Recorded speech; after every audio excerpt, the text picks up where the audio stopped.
Right, we're at Shady Spring High School. Do a little basketball preview with, I'm sure you recognize this guy by now. He's been all over the news and for good reasons. Two-time state champion coach for Shady Spring, Ronnie Olson. A little bit of an interesting team this year. You lose two really quality seniors from last year, two first-team All-Staters. Tell me a little bit of really. Yeah, true. Kind of tell me your kind of overview of this squad.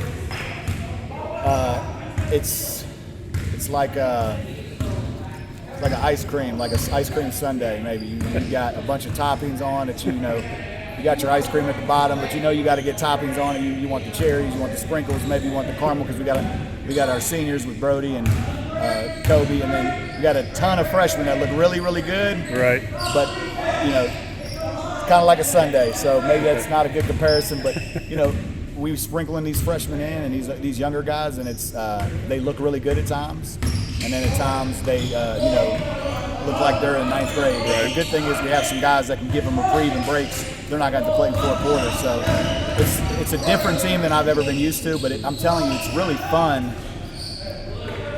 I taught and I coached a lot of these guys over the years, but these guys have really taken in everything that I'm telling them and trying to explain to them. So it's like it's rewarding as a coach because you feel like they really need you about every aspect. So teaching some of the things they're learning, and I know they get frustrated and they get down, but I think we're going to be pretty good once it's all coming together.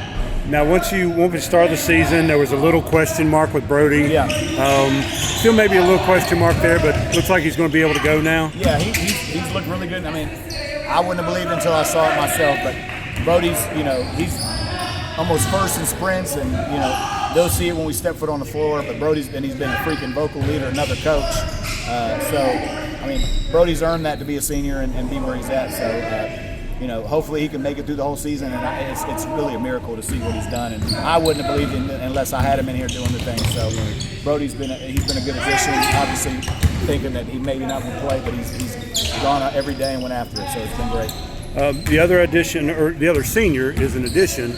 And Kobe Dillon from over at Woodrow, and he's come over to play his final year with you guys. What's that transition been like so far? Easy. Easy. I feel like shot Kobe. I feel like on cue. I feel like he's been here forever, and he's a natural leader. I cannot believe he has been awesome. I couldn't have asked for a better senior to be joined with a young team because. If I'm not coaching him and the other coaches are, he's pulling them aside and they're really listening. Because everybody knows how good of a player he is. So our guys are already wide-eyed, bushy-tailed, with taking in stuff from Kobe. He's done it on the biggest stage, the highest. I'm excited to coach him instead of coaching against him. So he's been awesome. He's been a freaking great addition. And basketball-wise, I'll say it. He's a high-level player. I knew it, but. You can play him at any position, and he's so fast going downhill. His vision is amazing. So we have a lot of guys that are going to get a lot of easy buckets. That's what we're trying to do is put guys in positions because Eli and Gabe and all them, they can break him down. But Kobe's been a great addition. The guys love him. This is a perfect team for him to come on to, and I'm happy he's here for sure. A couple guys that I've really been impressed with, of course, Eli Sexton. And Gabe Short. It's weird because they're sophomores, but it seems like they've been here for 20 years. Those two guys have been really special. Played a lot of big minutes for you last year. When you play all the way into the state tournament, you're really almost. I think I've done the math on it. When you're playing up to a state championship, state semifinal, by your end of your 4 years, you're playing almost a whole extra season. Right. They've got a lot of extra time because you're getting 2 weeks extra practice. You're getting an extra week of regionals. So you're getting 2 to 3 extra weeks. Subtract the games, but you're playing a lot of extra basketball. So that's really helped them.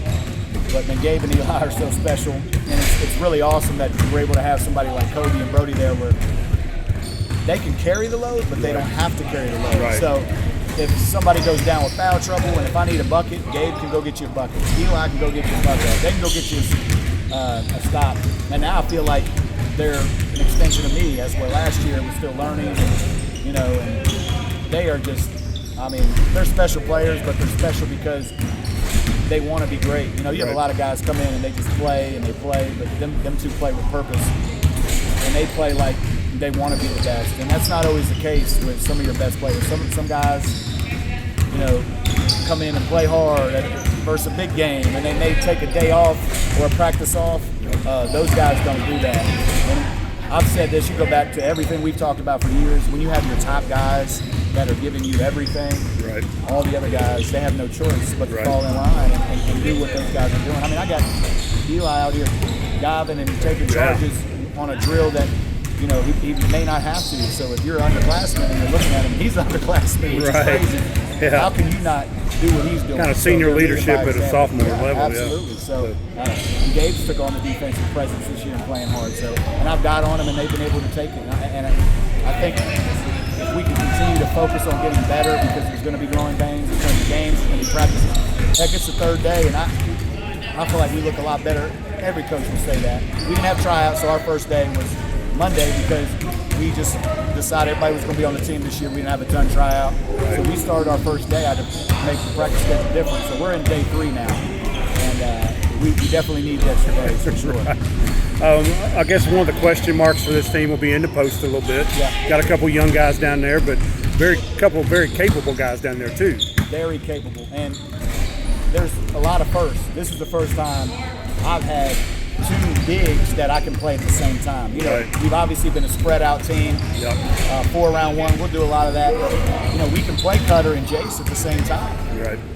And, what one doesn't do, the other one does. And man, they've been pushing each other. And Rob Lynch has been doing a good job of getting in there too, as a senior, and pushing them around. He's undersized for those guys, but he's getting after it too. So there's going to be time for all those guys. But Jace and Cutter are fighting for whether they start or they don't start, depending if we go big or we go small. But they're going to be playing a major role in what we do, and they're running the floor. And that's what I always thought a big key is the way they run this floor. I mean, Jason, he's a cross-country kid, track kid, and they just run up and down the floor. And our breaks even will be bigger this year. We really want to push the tempo, right? And without turning the ball over. So we look good pushing the ball. Now, obviously, you got to be able to take care of the ball and know when to slow down. Right. But last year, one of our weaknesses, and we know this coming in, was our size. We had guys, Jack and Kai, playing out of position because we had no size last year. Maybe I could have moved Cutter up. He still needed to learn a little bit. He's still learning. But it stretches your defense thin. When you got bigs in there that can beat rebounding, you don't have to have your guards out of position a lot. It makes up for a lot. We can pressure maybe more on the perimeter because we got bigs behind us that, as long as they're taking care of knocking another big guy out. We played a lot of teams last year that we had to double, come down, and this year I got confidence in my bigs that they can take care of business inside. Just like we tell our guards, you got to take care of guard your yard, or our bigs are going to guard inside and guard their yard as well. So we don't got to come with as much help and pressure. So that's really a luxury, and it's a true team. And they just come out here, and it's already almost Thanksgiving break, and we scrimmage next Saturday, and then we scrimmage the week after that, and then we open with Hoover. And everybody always says, "Are you excited for the season?" And I say yes, but it's also like going to work because it's fun. But it's also a grind. If you want to do things the correct way, you can't expect your athletes and your program to give all this effort if you're not doing it as a coach. So, there's no days off, there's no plays off, there's no drills off, and so I've been excited for what we've done so far. And bottom line is, you guys still have target on your back. I mean, no matter every single year, Absolutely. People want to knock you out. Yeah, and they don't understand that. I think we saw that this summer. Yeah.